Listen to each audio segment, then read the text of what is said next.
What's going on, guys? Kaz Cray back with another video, and as you see in the title, this is the intro to my Madden 19 connected franchise.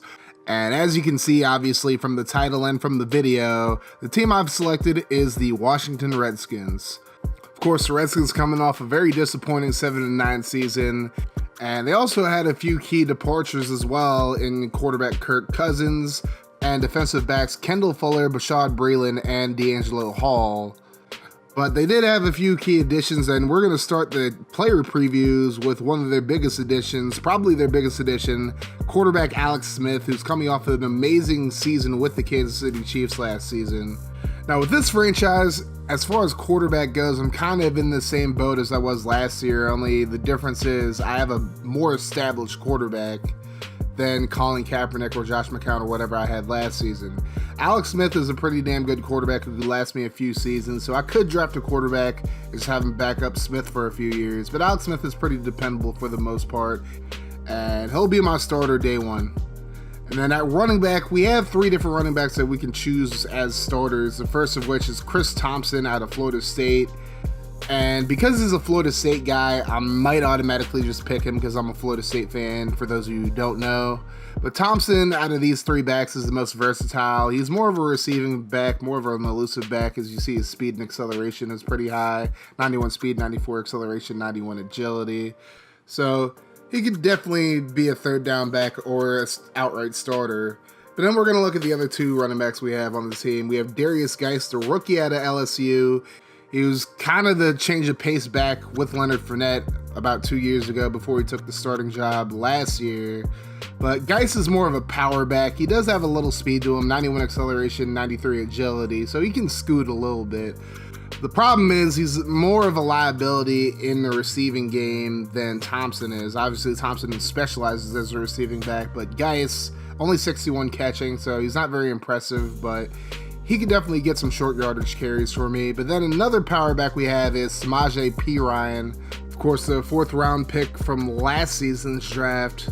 And Perine only had 2 touchdowns last season. He wasn't that impressive. He had his moments, but overall wasn't that great, so that's why they ended up drafting Geist. But Perine could possibly be the odd man out of these running backs. He's very similar to Geist, only not as much speed and a little bit better at catching, but Perine may find himself as the odd man out of these three running backs. But now let's look at our receivers. Of course, the number one receiver for the Redskins right now, at least, is Jamison Crowder. Crowder entering his 4th season with the Washington Redskins. He's yet to crack 1,000 yards. I will say this about Crowder. I'm not really sure what to expect from him being a number one receiver. He's more of a number 2, number 3 guy. He's more of like a slot guy, I would say. But he's going to get his chance as the number one receiver in this offense. And I believe this is a contract year for Crowder, so if he doesn't do a great job, I don't know how much money I'm going to invest into him in the offseason. But speaking of investing money in a guy in the offseason, we now have Paul Richardson from the Seattle Seahawks entering his 5th year in the NFL. Richardson's most well known for a one-handed touchdown grab in the playoffs while he was playing with Seattle. His only real chance at starting was last season. He started 13 of the 16 games for Seattle last season and had 703 yards and 6 touchdowns on 44 catches. He did sign a 5-year deal with the Redskins, so we'll have to see how that works out. But he's very similar to Crowder, so we'll have to see. Now, the number 3 receiver in this offense is Josh Doctson, and the jury is still very much out on this guy. He missed the majority of his rookie season with an Achilles injury. Then last season, his big issue was dropping passes. Now, Doctson kind of has the most potential out of being a true number 1 receiver out of all the receivers in this offense. So if he really wants to step up into that number 1 receiver spot, then he's going to have to improve his route running, among other things. Now, he does have 86 catching in this game and 84 catching in traffic. He does drop a lot of passes in real life, but I guess in Madden he has an 86 catching rating, so we'll have to see what he does in the game, but the jury's still out on Doctson. And now, the best player on the offense, arguably, is Jordan Reed, the tight end. The big issue with him is, obviously, he can't stay healthy to save his life. But if he does stay healthy, he's a great receiving threat tight end. Not a great blocker at all, but A very good receiving tight end. I might actually just move him to wide receiver. I'm thinking about it at least, but we'll have to see. I mean, I don't really have many other options at tight end outside of Reed. I do have Vernon Davis, but he's up there in age already, so I don't know how long that's going to last. But his injury rating is 80, so it's not as bad as I thought it was going to be. So hopefully he lasts a whole season for me at the very least. Now let's look at the offensive line. We're going to start with Trent Williams, the best offensive lineman on the team for the Washington Redskins, the left tackle, very reliable as a pass protector and pretty good as a run blocker as well. He's definitely one of the top linemen in the league overall, let alone tackles. And I'm not even 100% sure that Williams will last the entire series, but I would like to keep him around for as long as possible. He's very reliable, and with the rest of this offensive line the way it's looking, I don't know if I can afford to lose Trent Williams. But the second best guy on the line is Brandon Scherff, who's one of the best guards in the league, and he's actually pretty young. He's a little different from Williams, where Williams specializes in pass protection. Scherff is more of a mauler, more of a run blocker, but he's still pretty decent as a pass blocker. He has 80 pass blocking right there, as you can see. But Scherff really specializes in run blocking. He's a mauler up front. Definitely are going to need more guys like this if I want to be able to run the ball in this game, especially with how hard it is to run the ball already. But we'll talk more about the offensive line later on in the video. Now we move to defense, and we're going to talk about Jonathan Allen first, entering his second season out of Alabama. Last season, I don't know too much about what he did because I didn't watch too much Redskins football last season, but from what I remember from Alabama, I mean, his trait fits him perfectly. He's a bull rush guy and a high motor guy. He's more of a power guy than a finesse guy, and he's definitely somebody I can build this defensive line around. And the Redskins actually drafted one of his teammates in the first round last year in Daron Payne. And just get a load of this guy, looking at his ratings, 95 strength. That is definitely somebody I can build around as well. And honestly, as a nose tackle, Payne is going to cause the offensive line pain, no pun intended. And now the last starter on the defensive line is Matthew Ioannidis. Unlike Allen and Payne, he's kind of a low-profile guy, but Ioannidis also a power rusher, just like Allen. But Ioannidis actually has some finesse to his game as well. He has an 81 finesse move rating, and he also has the spin move trait. So he's kind of a different style, but also can do their style as well. And this defensive line is going to be really fun to use. Very young, and I'll be able to build the rest of the defense around them. So now we move to linebacker, and we're going to talk about Ryan Kerrigan. He's an 87 overall, but age 30, so he's already peaked out. I'm going to keep him for this season. I'm not going to trade him or anything like that. We'll have to see what happens next season, or in the offseason, that is. But yeah, Kerrigan, very talented.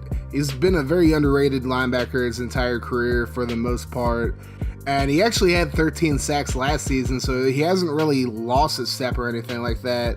But he is getting up there in age. He does have 99 stamina as well, so he could probably play every single play for this defense the entire season. But at 30 years of age, I don't know how long he's going to stick around. Now we move to the middle, and Zach Brown, the middle linebacker for the Redskins, the former Tennessee Titan and Buffalo Bill for that matter. Now, outside of the fact that he used to play for my favorite team, I feel like Zach Brown's the most underrated middle linebacker in the league. He is 28, so he's getting up there in age, but he still has maybe a few more good years left in him. And he's never been a great coverage guy, but 93 tackling, 93 pursuit, 93 play recognition, and 93 awareness. I mean, he's just going to fly around and get a bunch of tackles for me, and that's all I really need him to do. So looking forward to using Zach Brown. And now we go to the secondary, where the Redskins are looking really depleted right now. And we're going to start with Josh Norman, the cornerback. He's an 87 overall, but at age 30, I really don't know how much longer I'm going to keep him. He might get traded this season, to be honest with you, but the secondary is something I really need to rebuild, and I just don't think Norman's going to be part of the rebuild. Now, he does have 96 play recognition, but doesn't really have the speed that I really need him to have. 88 speed is just not going to get it done for me. And now we move on to Monte Nicholson, who's now the starting free safety, second year out of Michigan State. He missed half of the season last year with concussion issues. He got 2 concussions last year. But as far as being a safety in this franchise, I don't know how much longer he's going to last as a free safety for the Redskins, at least as a starter. I mean, he'd be a pretty solid backup. I mean, he does have speed, he does have acceleration, but the problem is his tackling 68 and his zone coverage isn't very good either. And those are two key attributes you need to be a good free safety in Madden. I'm willing to develop him, but we'll have to see where it goes. Now we're looking at the full roster. Alex Smith's backups are Kevin Hogan and Colt McCoy. And we look at the running backs. And one guy I forgot to mention was Robert Kelly. He's kind of fallen out of favor. He'll probably get cut, possibly, or traded. We'll have to see what happens. At receiver, of course, we have Crowder, Richardson, and Doxson. We also got Brian Quick. Another guy to look at is Simi Cobbs. He's pretty good for Indiana, so we'll have to see what I can do with him. And at tight end, we have Reed, Vernon Davis, and Jeremy Sprinkle. That's one of Lance's favorite players, by the way. And then Trent Williams at left tackle, backed up by Garen Christian and Ty Nasecki. Then Sean Laval starting at left guard. Left guard is not looking very good for us right now at all. We might have to draft one next season or see if we can sign somebody at least. We're not looking very good at center either, with Chase Roulier in the middle. Nick Sundberg, the long snapper, on the team as well. Brandon Scherf starting right guard, but behind him not too much good there. And then Morgan Moses starting at right tackle for me. On defense, Ioannidis starting at left end, backed up by Stacey McGee and Anthony Lanier. Then at right end, Jonathan Allen starting, backed up by Tavares Barnes and Alex McAllister. Deron Payne backed up by Phil Taylor and Ziggy Hood. So the Redskins have a lot of veteran leadership on their defensive line. Then Ryan Kerrigan starting at left outside linebacker. Pernell McPhee, one of the best backup linebackers in the league. At middle linebacker, we have Zach Brown and Mason Foster starting. Then at right outside linebacker, we have Preston Smith, backed up by Ryan Anderson. Not the basketball player, but the football player. And at cornerback, we have behind Josh Norman, Quentin Dunbar and Orlando Scandrick, and Fabian Moreau. We'll have to see who steps up to that number 2 spot. Nicholson, of course, starting at free safety, backed up by Troy Apke. And then DJ Swearinger, another guy I forgot to mention, started at strong safety for me. The kicker is Dustin Hopkins out of FSU. And then the punter is Tress Way out of Oklahoma. So that is our full roster. Thank you guys for watching this video. I'm very excited to get this season started. And one thing I forgot to mention, the style that I'm going to show the gameplays in are going to be a lot different than they were for the Jets franchise and for the Baltimore State Dynasty. But more on that in my channel update in a few days. I'll probably get Baltimore State up later on in the week, and then I'll probably start this on Saturday or Sunday. I haven't decided yet. But anyways, the channel update video should be up tomorrow. We'll talk about this franchise. We'll talk about Baltimore State. We'll talk about Twitch. I'm actually running a franchise on Twitch. It's kind of just to test sliders out while having fun as well. If you guys want to check that out, follow me on Twitch. And anyways, you guys have yourselves a wonderful rest of your day, night, and whenever you're watching this. And I'm out of here. Deuces.